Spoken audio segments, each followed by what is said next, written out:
Თქვენ ახლა თვალს ადევნებთ კადრებს რუსთავის მე-12 პენტენციური დაწესებულებიდან წუთი წუთზე აქ შეკრებილი ადამიანები, ლელო ძლიერი საქართველოს წევრები, ოჯახის წევრები, თანამებრძოლები ელიან ამ კოალიციის ლიდერების წულუკიანის კომისიაზე გამოუცხადებლობის გამო დაპატიმრებული მამუკა ხაზარაძისა და ბადრი ჯაფარიძის გათავისუფლებას, როგორც ადვოკატმა და ლელო ძლიერი საქართველოს ერთ-ერთმა ლიდერმა გიორგი სიორიძემ სულ ცოტა ხნის წინ გამოიტანა ინფორმაცია პენტენციური დაწესებულებიდან წესი წუთი წუთზე მიხეილ ყაველაშვილის შეწყალების აქტის საფუძველზე გათავისუფლებული მამუკა ხაზარაძე და ბადრი ჯაფარიძე დატოვებენ უკვე პენტენციურ დაწესებულებას თანამებრძოლები, როგორც გითხარით, მოკლედ წუთი წუთზე ელიან უკვე იმას, რომ დატოვებენ კოალიცია ძლიერი საქართველოს ლიდერები მე-12 საპატიმროს რუსთავის. არჩილ ჭავჭანიძე არის ჩვენთან ერთად, მამუკა ხაზარაძისა და ბადრი ჯაფარიძის ადვოკატი. მას ვკითხავთ კიდევ ერთხელ ტექნიკურ საკითხებთან დაკავშირებით. პირველ რიგში ჩვენ ვიცით, რომ ამ აქტის გამოცემის საფუძველზე, ამ გამოცემის თანავე უკვე უნდა დატოვონ წესით ლიდერებმა ციხე, მათ 45 დღე გაატარეს საპატიმროში და დაგვიდასტურეთ, რომ თებერვლის ბოლოს ეწურებოდათ მათ წესით ვადა პატიმრობის. დიახ, პირველ რიგში მინდა აღვნიშნო, რომ ბადრი და მამუკა მათი პოზიცია იყო მტკიცე, როგორც არ აღიარებდნენ არალეგიტიმურ პარლამენტს, ასევე არ აღიარებენ არალეგიტიმურ პრეზიდენტს. შესაბამისად, მათი მხრიდან არანაირი მიმართვას ადგილი არ ჰქონია შეწყალებასთან დაკავშირებით, ვინაიდან მათი განცხადებით ეს არის არალეგიტიმური ხელისუფლება და თვითონ პრეზიდენტიც. შესაბამისად, ჩვენი მხრიდან, დაცვის მხრიდან არანაირი მიმართვას ადგილი არ ჰქონია.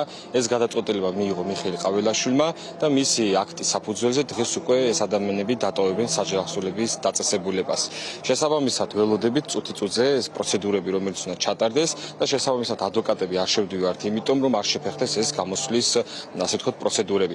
რაც შეეხება დღევანდელ დღეს არის, ასე ვთქვათ, ძალიან სიმბოლური, ვინაიდან დღეს დაცვის მხარეს საკასაციო საჩივარი შეგვაქვს სწორედ იმ უკანონო გადაწყვეტილებაზე, როგორი უსამართლო გადაწყვეტილებაც მიიღო პირველი ინსტანციის სასამართლომ და ასევე სააპელაციო სასამართლომ. მეტი გითხარით ამ საჩივარზე, რა გაგრძელება შეიძლება მოხდეს თავის მხრივ ამ პროცესს? დიახ, ჩვენ გვაქვს უზენაეს სასამართლოში საჩივარი და ვამბობთ, რომ ეს არის უკანონო უსამართლო გადაწყვეტილება და ჩვენ ვითხოვთ, რომ ადამიანების მიმართ წაყენებული ცრუ ბრალდება და შემდგომ მსჯავრდებულები საფუძველზეც გახდნენ, გამართდნენ ამ ცრუ ბრალდებაში, რომელიც არის კლასიკური მაგალითი პოლიტიკური დევნის. დიდი მადლობა. არჩილ ჭავჭანიძეს უსმენდით, ის იცავს მამუკა ხაზარაძისა და ბადრი ჯაფარიძის ინტერესებს.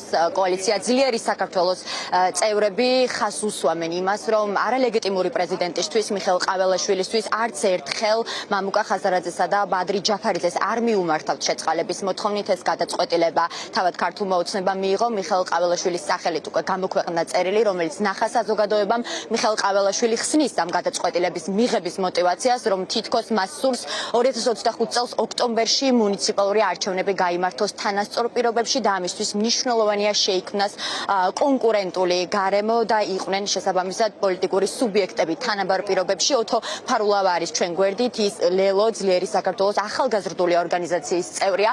გვეტყვის მეც რა შეიძლება იდგეს სინამდვილეში მიხეილ ყაველაშვილის ქართული ოცნების ამ გადაწყვეტილების მიღმა, რა мотиваცია და აქვე კითხავთ, იყო თუ არა მოსალოდნელი თქვენთვის, რომ ქართული ოცნება მიიღებდა ამ გადაწყვეტილებას.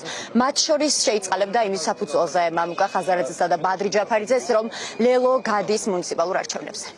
პირველ რიგში მინდა ხაზგასმით აღვნიშნო, რომ რეჟიმმა ზოგადად მთლიანად ქვეყანა აქცია ციხეთ მიხეილ ეგრეთ წოდებული პრეზიდენტის განცხადებაში მარტივად იკითხებოდა ის კაგებეშნიკური მეთოდი, რომლის ერთადერთი მიზანია, რომ რაც შეიძლება მეტი დაპირისპირება შეიტანოს ახლა იმ ადამიანებში, ვინც ეწინააღმდეგებიან რეჟიმს, ებრძვიან რეჟიმს. ჩვენ, რა თქმა უნდა, რეჟიმის მხრიდან თუ ის რა ნაბიჯს გადადგამს, ამის წინასწარმეტყველება ძალიან რთულია. ჩვენ ვხედავთ მათ ნაბიჯებს, რომელიც არ ექვემდებარება ეგრეთ წოდებულად წინასწარმეტყველებას და ვერ გამოიცნობ, მაგრამ ჩვენ ვაგრძელებთ ბრძოლას, უმთავრესი ეს არის მანამ. შორის არჩევნებზე გადიხართ, ეს პოზიცია არის უცვლელი. ჩვენ ვიმყოფებით ახლა არჩევნებში, მაგრამ როდესაც გამოვლენ მამუკა და ბადრი, შევხვდებით გუნდი ერთმანეთს და შემდეგ გავაკეთებთ ოფიციალურ განცხადებას, თუ როგორ ვაგრძელებთ ამ პროცესს. რაც შეეხება იმას, ხო, და მარტივია და იმის ამოკითხვა ამ განცხადებაში და ამ აქტის მიზანი არის ის, რომ დაყოს საზოგადოება, საპროტესტო საზოგადოება, დაყოს ოპოზიცია და მეტი უთანხმოება შემოიტანოს მათში. დიდი მადლობა ოტო ფარულავას უსმენთ. ის ლელო ძლიერი საქართველოს კოალიციის ახალგაზრდული ორგანიზაციის ერთ-ერთი წევრია. ადევნებთ თვალს კადრებს ეთერში რუსთავის მე-12 პენტენციური დაწესებულებიდან გიერთდებით პირდაპირ ეთერში, სადაც მამუკა ხაზარაძისა და ბადრი ჯაფარიძის თანამებრძოლები, თანაპარტიელები, ოჯახის წევრები ელიან წუთი-წუთზე მათ გათავისუფლებას. შევახსენოთ კიდევ ერთხელ საზოგადოებას, რომ მამუკა ხაზარაძემ და ბადრი ჯაფარიძემ თეატ ლუკიანის კომისიაზე გამოუცხადებლობის გამო 45 დღე გაატარეს რუსთავის მე-12 პენტენციურ დაწესებულებაში, სადაც იდენტური სცენარით, იდენტური ბრალდებით ისევ თეატ ლუკიანის კომისიაზე გამოუცხადებლობის გამო ოპოზიციის 6 ლიდერი იხდის სასჯელს. დღეს კი მიხეილ ყაველაშვილმა ქართული ოცნების დე-ფაქტო პრეზიდენტმა მიიღო სწორედ მამუკა ხაზარაძისა და ბადრი ჯაფარიძის გათავისუფლების გადაწყვეტილება. მათ პატიმრობის ვადა წესით 23 თებერვალს ეწურებოდა, თუმცა ისინი წუთი-წუთზე დატოვებენ უკვე პენტენციურ დაწესებულებას და ჩვენ რა თქმა უნდა დაგიბრუნდებით პირდაპირ ეთერში.